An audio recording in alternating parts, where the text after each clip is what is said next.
Hey guys, this is Nanette with Heart Baby Home. Today we're looking at heart number 65, which is Williams syndrome with DORV.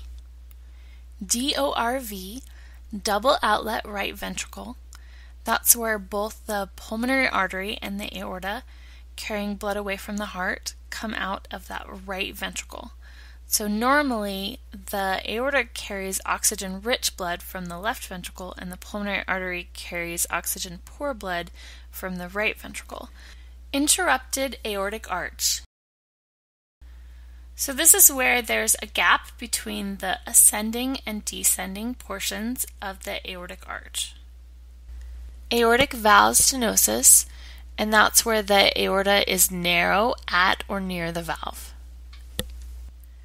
Pulmonary vein stenosis, PVS, and that's where there's a narrowing or a blockage in one or more of the pulmonary veins, and those are the veins that bring oxygenated blood back from the lungs to the heart.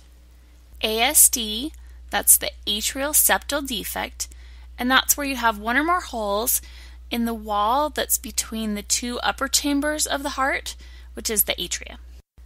Ventricular septal defect, or VSD, and that's when you have one or more holes in the wall that's between the ventricles or lower chambers of the heart, and that allows the oxygen-rich and the oxygen-poor blood to mix together before leaving the heart.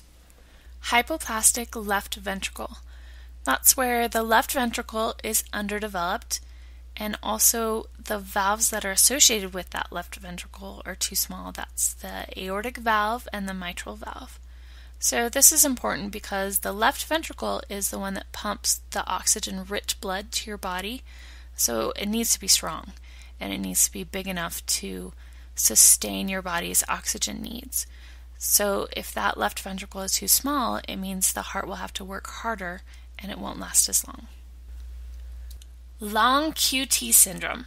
So this is a problem with the heart's electrical system that can be caused from scar tissue, or sometimes you'll inherit it. And what happens is when they're mapping out your heart's electrical system, like when it beats, the little graph that shows when it beats, each one of those has a point that has a letter of the alphabet attached to it, P through T. And so what happens is the part between Q and T is abnormally long, which means that it takes longer for your ventricles to release than they should, and so those ventricles stay contracted, and that messes with your blood flow, which messes with the amount of oxygen that gets out to your body. And so that's really bad because it can cause like fainting, seizures, and other really bad things. And so this is something that they'll check for, like in children of people who have long QT syndrome, because like I said, it can be caused by inheriting it from your parents. The owner of this heart also has Williams syndrome, which is a congenital genetic condition.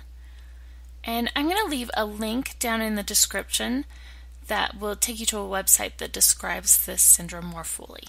And it looks like that's everything for this heart.